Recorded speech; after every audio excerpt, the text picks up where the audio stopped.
Shalom, ibu bapak, saudari-saudara yang terkasih.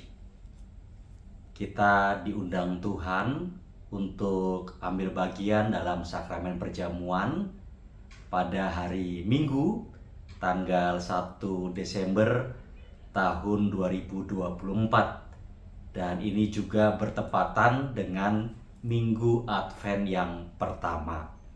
Oleh karenanya, marilah kita sejenak meluangkan waktu kita untuk mempersiapkan batin kita di dalam menyambut undangan Tuhan. Mari kita mengambil waktu bersatu teduh sejenak.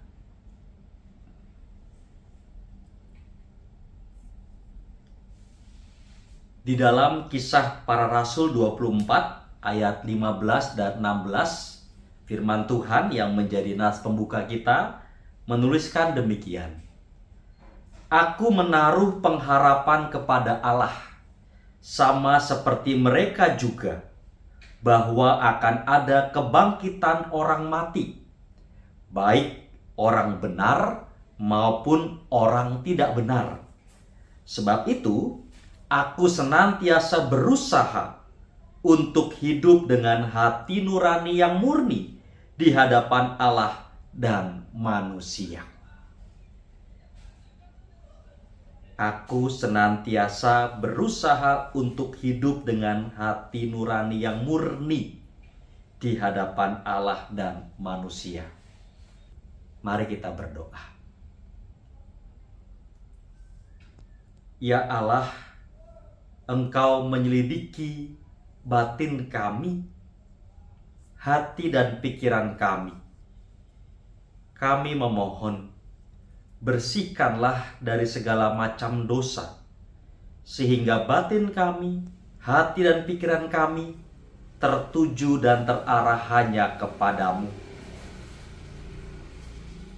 Urapi kami dengan Roh Kudus-Mu, agar firman yang kami terima dan kami renungkan ini dapat menguatkan kami untuk tetap setia beriman kepadamu. Dalam nama Allah Bapa, Putra dan Roh Kudus. Amin. Firman Tuhan yang akan kita renungkan bersama, kita ambilkan dari Ibrani 9 ayat 13 sampai 14. Ibrani 9 ayat 13 dan 14.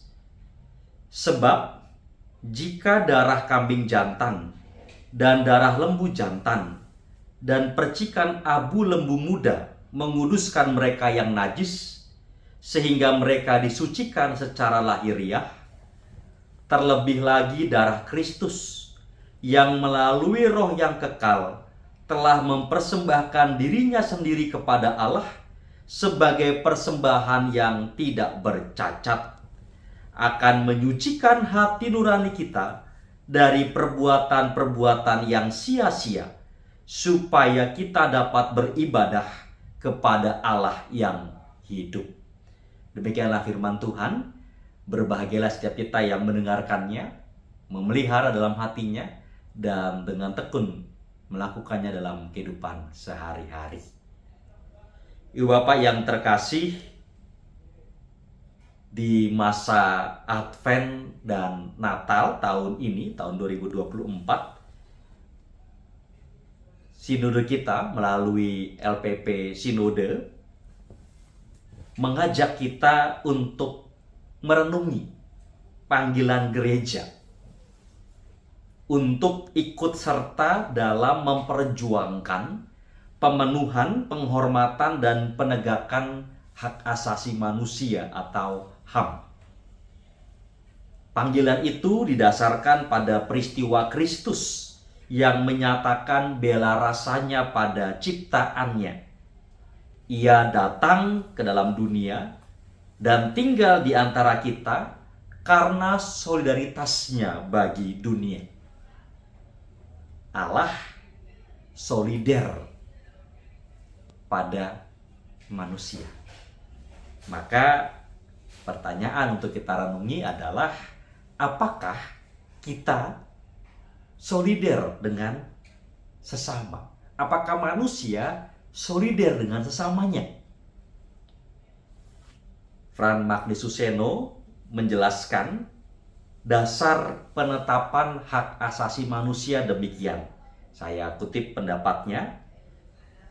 Jadi hak-hak asasi tidak diciptakan dari udara kosong, melainkan mengungkapkan sejarah pengalaman orang yang secara mendalam mempengaruhi cara seluruh masyarakat menilai kembali tatanan kehidupannya dari segi martabat manusia.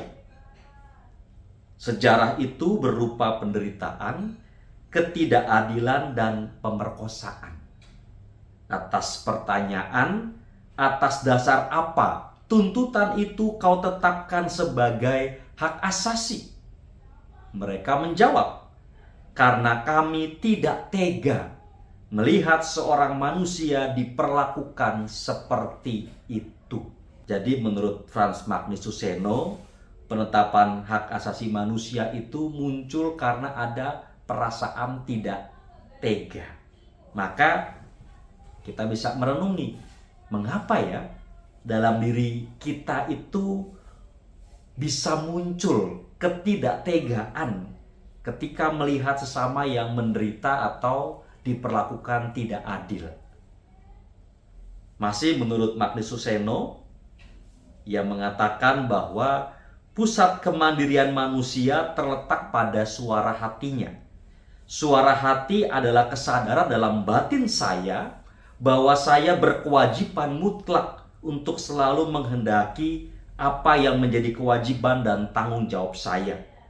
Bahwa dari kehendak itulah tergantung kebaikan saya sebagai manusia, dan bahwa hanya saya sendirilah dapat dan berhak untuk mengetahui apa yang menjadi kewajiban dan tanggung jawab saya itu.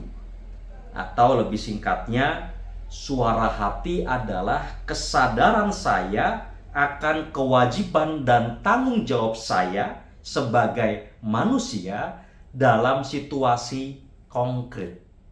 Dalam kehidupan sehari-hari kita berhadapan dalam situasi yang konkret. Dan dalam situasi yang konkret itulah ada suara hati. Kesadaran dalam diri kita akan kewajiban dan tanggung jawab yang harus kita lakukan. Dan suara hati ini merupakan kesadaran dan tanggung jawab yang menuntut untuk dipenuhi sekalipun tidak ada orang lain yang memperhatikan. Di tuntutan suara hati itu, meskipun orang lain tidak memperhatikan, misalnya katakanlah ketika kita melihat ada barang yang tergeletak, ada handphone tergeletak, kita tahu itu bukan punya kita. Meskipun ada orang lain di sekitar kita tidak sedang melihat kita, tapi karena ada suara hati yang menuntut, kita tidak akan mengambil handphone itu. Kita mungkin akan menyerahkannya ke satpam, atau kita membiarkan saja. Nanti kalau ada orang yang mencari, biar bisa ditemukan. Nah, pengabaian terhadap suara hati akan memunculkan perasaan bersalah dalam diri seseorang yang akan terus menyiksanya sebelum tuntutan suara hati tersebut dipenuhi. Maka dengan adanya suara hati, maka manusia tidak sekedar mengikuti pendapat dari orang lain. Sebab tuntutan rasa bersalah tidak muncul lebih kuat daripada tuntutan pendapat orang. Misalnya katakanlah di kantor rame-rame korupsi. Yang lain mengatakan, nggak apa-apa, yuk kita rame-rame, nggak bakal ketahuan, tenang aja. Tapi ketika suara hati mengatakan bahwa enggak, itu sesuatu yang keliru, yang salah, maka meskipun orang-orang sekantor melakukan dan bahkan menuntut kita untuk ikut melakukan, kita nggak akan melakukannya. Karena apa? Karena didera rasa bersalah itu jauh lebih menyiksa daripada kita diomongin oleh orang lain. Diomongin orang lain itu lebih bisa kita tanggung daripada dituntut oleh perasaan bersalah. Nah, dari pengalaman inilah, ibu bapak, saudari-saudara, kita bisa mengajukan pertanyaan, kepada siapakah pertanggungjawaban suara hati itu? Kalau ada kesadaran akan kewajiban dan tanggung jawab saya, maka suara hati itu bertanggung jawab kepada siapa?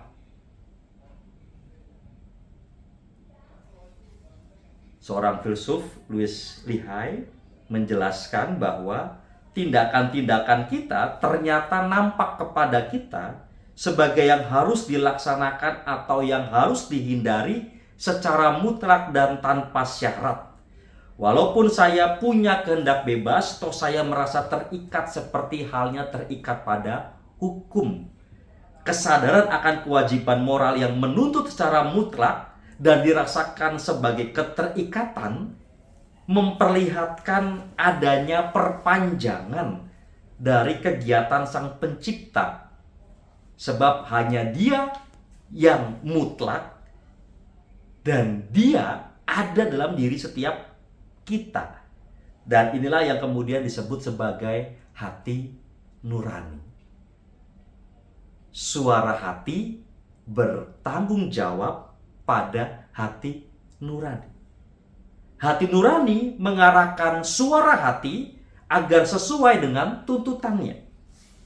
Kalau tadi kita mendapatkan pengertian bahwa suara hati adalah pusat diri manusia, maka hati nurani adalah pusat keberadaan Allah dalam diri manusia. Kelihatanlah di sini bahwa manusia pada dasarnya kemandirian yang terbuka bagi Sang Ada yang mutlak itu, yaitu Allah. Allah berada dalam diri setiap kita, dapat kita rasakan dalam tuntutan mutlak untuk memilih yang baik dan menolak yang jahat. Nah, masalahnya kemudian dosa itu menutupi keterhubungan antara suara hati dan hati nurani, sehingga manusia dapat membuat pembenaran-pembenaran untuk mengabaikan rasa bersalahnya. Nah, disinilah menurut surat Ibrani, darah Kristus yang tercurah di kayu salib membersihkan, dalam tanda kutip, sumbatan-sumbatan yang menghambat keterhubungan antara suara hati dan hati nurani. Jadi ini bisa diibaratkan mungkin seperti sebuah pipa gitu ya. Ada hati nurani, ada pipa menghubungkan kepada suara hati. Nah, pipa ini ada sumbatan-sumbatannya, maka nggak lancar. Nah, darah Kristus membersihkan sumbatan-sumbatan dalam pipa itu, sehingga apa yang menjadi tuntutan hati nurani itu langsung bisa didengar oleh suara hati. Nah, ketika tidak ada lagi sumbatan yang menyumbat, maka manusia menjalani hidupnya bersama dengan Allah. Suara hati dan hati nurani memandu dalam perjalanan hidupnya, sehingga keputusan itu diambil dari suara hati, bersesuaian dengan kehendak Allah yang muncul dalam hati nuraninya. Kalau Allah solidar kepada manusia, maka pada dasarnya kita manusia juga adalah makhluk yang solidar dengan sesamanya. Dan itulah yang membuat kita tidak tega melihat perlakuan sewenang-wenang yang dialami oleh orang lain meskipun kita tidak kenal. Meskipun kita nggak tahu orang itu siapa. Meskipun dia orang asing. Ketika di pinggir jalan kita melihat ada orang asing yang menderita, kita nggak kenal. Tapi muncul perasaan tidak tega. Ibu bapak, saudari-saudara, apa hubungannya kemudian dengan sakramen perjamuan? Sakramen perjamuan itu mengenang kesengsaraan, kematian, dan kebangkitan Kristus, yang kemudian menjadi jelas nampak buat kita bahwa ada penderitaan dan ketidakadilan yang diterima oleh Tuhan Yesus. Dalam kesadaran inilah perayaan sakramen perjamuan menggugah kita untuk memperjuangkan pemenuhan, penghormatan, dan penegakan hak asasi manusia. Menerima roti dan anggur yang menjadi simbol tubuh dan darah Kristus memanggil kita untuk mencegah terkoyaknya tubuh manusia akibat pelanggaran HAM. Cukup Yesus yang sudah diperlakukan tidak adil sehingga dia menderita dan mati di kayu salib. Oleh karenanya, jangan lagi ada sesama kita, manusia yang lain, orang di sekitar kita mengalami hal yang sama. Hati nurani kita sudah disucikan dari dosa melalui pengorbanan Tuhan Yesus Kristus, sehingga tumbuhlah kesadaran mutlak dalam diri setiap kita yang bergema melalui suara hati agar tidak mengorbankan sesama manusia, melainkan hidup solider dan berbela rasa. Maka kiranya sakramen perjamuan menggugah iman kita untuk peduli pada sesama. Amin. Mari kita sejenak mengambil waktu untuk bersatu teduh.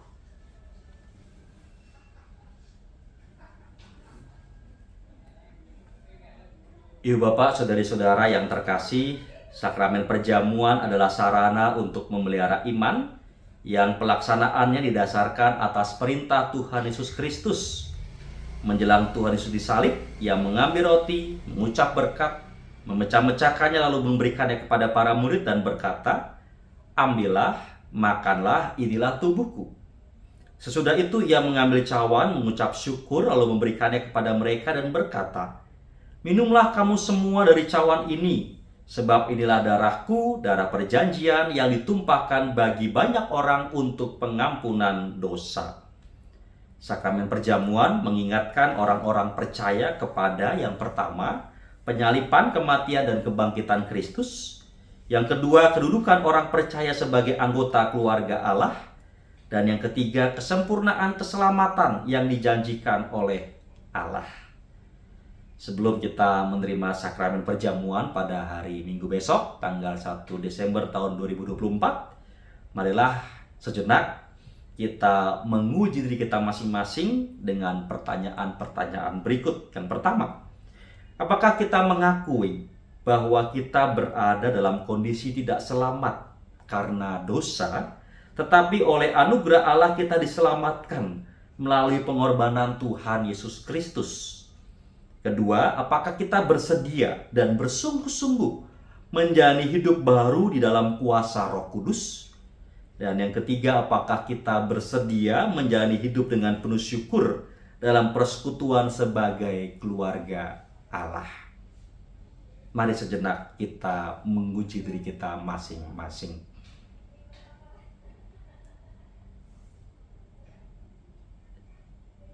Selidikilah batin kami ya Allah. Lihatlah penyesalan-penyesalan kami atas segala dosa-dosa yang kami perbuat. Kami sungguh menyesali dosa-dosa itu dan memohon agar anugerah-Mu yang menebus kami dan menganugerahkan kami keselamatan. Tolonglah kami, sebab kami hanya bisa selamat karena pertolongan Tuhan Yesus Kristus. Hanya di dalam kuasa Roh Kudus kami mampu untuk menjawab panggilan dan undangan-Mu untuk ambil bagian dalam sakramen perjamuan.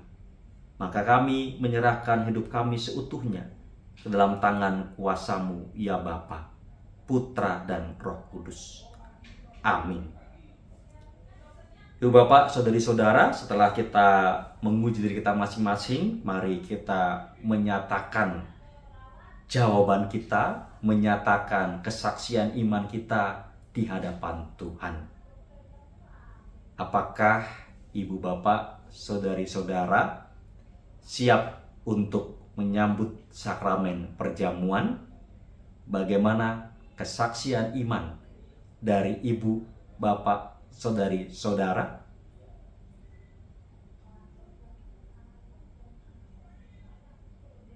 Bagi setiap kita yang menyatakan siap untuk mengikuti sakramen perjamuan, mari kita mohon kekuatan dari Tuhan. Ya Allah, bukan kehebatan kami, bukan kesalehan kami yang membuat kami mampu untuk menyambut dan menjawab undangan-Mu, tetapi semua semata-mata hanya cinta kasih dan anugerah-Mu. Maka kami menyerahkan diri kami ke hadapan-Mu, ke dalam cinta kasih-Mu yang menyelamatkan. Tolonglah kami agar senantiasa hidup kami berkesesuaian dengan kehendak-Mu. Arahkanlah hidup kami untuk melakukan perintah-perintah-Mu. Ya Bapa, kami mau serahkan hidup kami ke dalam satu nama yang berkuasa, Tuhan kami Yesus Kristus, karena Engkaulah Juru Selamat kami yang hidup. Amin. Ibu Bapak, saudari-saudara, kita telah bersama-sama mempersiapkan diri kita untuk menyambut undangan Tuhan dalam sakramen perjamuan. Maka selamat menyongsong sakramen perjamuan pada hari Minggu besok. Tuhan Yesus memberkati kita semua. Shalom.